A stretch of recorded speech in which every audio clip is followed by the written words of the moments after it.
Hi, everyone. Welcome to Thrive with Nancy. You already know this podcast is for you, an executive woman wanting more from your career, or you wouldn't even be listening and tuning into this program.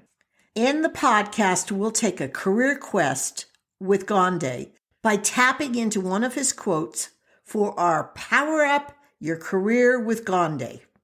First, let me read you Gandhi's quote. Your beliefs become your thoughts become your words become your actions become your habits become your values become your destiny. Wow. Career transformation in 6 short phrases. Let's tear into them. First, the quote begins with your beliefs become your thoughts. Beliefs are your touchstone for measuring your career activities, either good or bad. The good news is they will support your career for years to come when you make the right decision, that is, in this area. But what if, and I observe this frequently in clients that I work with, they have you tilting at windmills instead of enabling your career, as one or more are misleading. One misguided belief is that if I work hard, dig in, produce projects on time and under budget, my worthiness will be recognized and rewarded. No! A healthier, more fulfilling belief would be, yes, I am a hard worker. And in addition, I'm acquiring higher level leadership skills that are building the foundation for achieving influence for years to come. Another possible misguided belief is that my company recognizes my contribution because my performance evaluations are always stellar. That proves I'm being considered for senior leadership, surely. No. Look around. How many outstanding performance evaluations do you know are given out every year in your department? A lot, I can tell you that. And I'm willing to bet you know that too. However, not all of those performance evaluations with those high scores equate to leadership positions.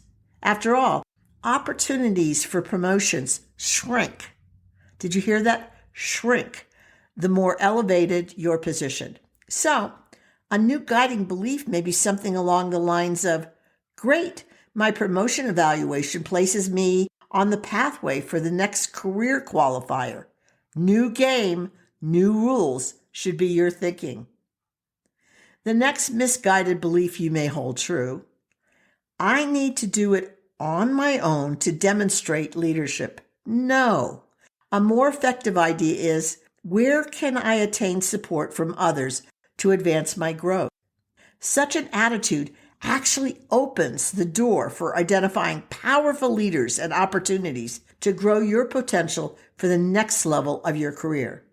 Revealing statistics on mentoring should break up that erroneous view that you may hold.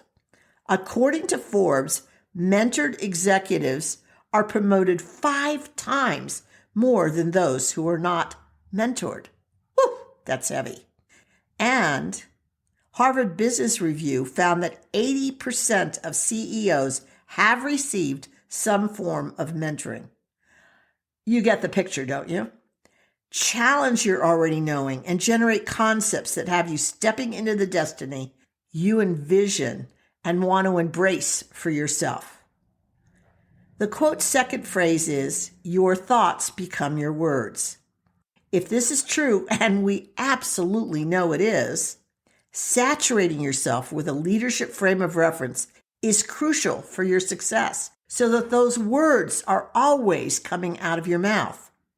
When executive women are not getting the expected results, often when we examine it in coaching, it is because of their overly deferential tone and word choices. Part of what I work with women on is speaking as the professional they are. The power that they own. So if you ever find yourself presenting a project to your boss, saying something along the lines of, what do you think we should do on this project? I mentally gasp, and you should do it for yourself too. This attitude is not leadership presence dialogue. My recommendation is to practice before meeting with bosses or senior leaders or those all-important client meetings, saying something to the effect of, "This is what I'm proposing for the project. This is what's going to get the results that we're looking for." Then end with, "Do you have any additional add-ons? And does this meet with your direction? The direction you envision, boss?" It has you owning your work while simultaneously recognizing your boss's positional authority, rather than sounding like you need help or are directionless, which is what the first sentence sounded like. What do I recommend? Take out your phone, hit record, and practice your approach and the words when discussing initiative and strategies with your boss that you plan on using. If you don't like your tone, too submissive, or the phrases lack authority, expertise, or leadership bearing, mentally erase it and try again. Speaking aloud is far more valuable than simply reviewing your approach mentally. This repetition and repetitive practice has you stepping into the future you. The third phrase is, your words become your actions. Leadership in its truest form is an inside-out affair. Action is the outward demonstration of all the internal work you've done. How do you ensure you're appropriately aligned to generate your intended career? By paying attention to your inner dialogue. Ask yourself, is my ruminating, those thoughts running through my mind, supporting my future? And if they aren't, do I need a mindset adjustment? This continual process of alignment adds power and might to your future career. When you fine-tune with intention, you become more in sync with yourself, and that's a promise. The next phrase for evaluating is, your actions become your habits. We all know repetitive activities trigger the formation of new habits, consciously or unconsciously. And what I'm talking about today is conscious habits that you develop. Research confirms that those proactively generating healthy career habits arrive at their chosen destination faster and far more effortlessly. That sounds so good to me. And they are far more successful. Wow. How do you envision your future? Why? Because habits determine 95% of one's behavior. What new patterns do you need to develop now and along the way?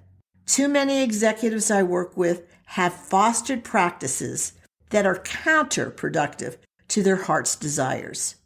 Check your daily schedule. Go back in your mind after the end of each day. Are your habits supporting your future success? Are you ready to tackle the next phrase? Your habits become your values. What you focus and spend time on reveals what's important to you, or at least it should. It is sad to see executives who have lost their way in the jungle of corporate America because they've lost touch with their values. Don't let that be you.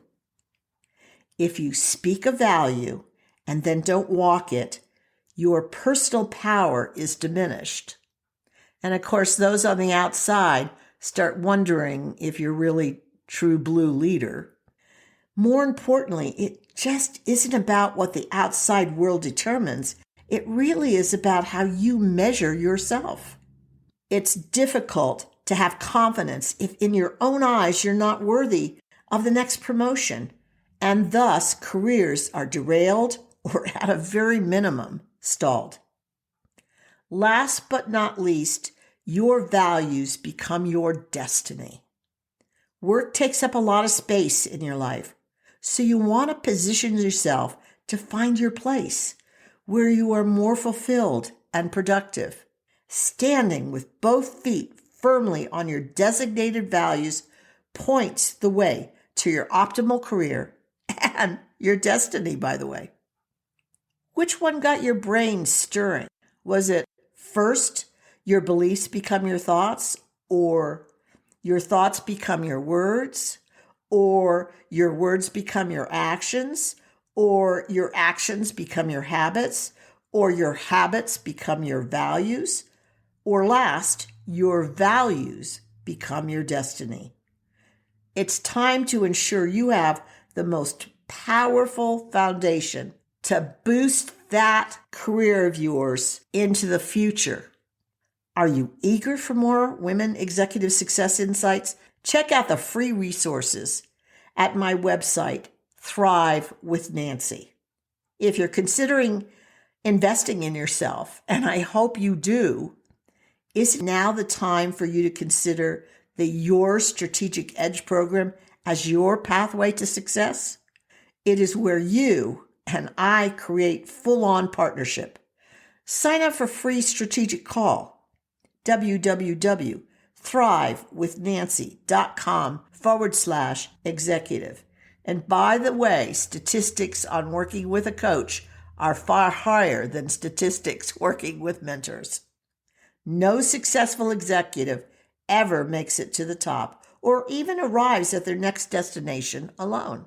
I'm thrilled you've listened to the Thrive with Nancy podcast. My intention is to offer quick tips designed for you to apply right away, ones that will boost your career immediately. I bet you're already considering ways to implement these new ideas. Perfect. Now, if you do me a favor, pass the podcast link on to those who will benefit, your friends and coworkers. Thanks so much.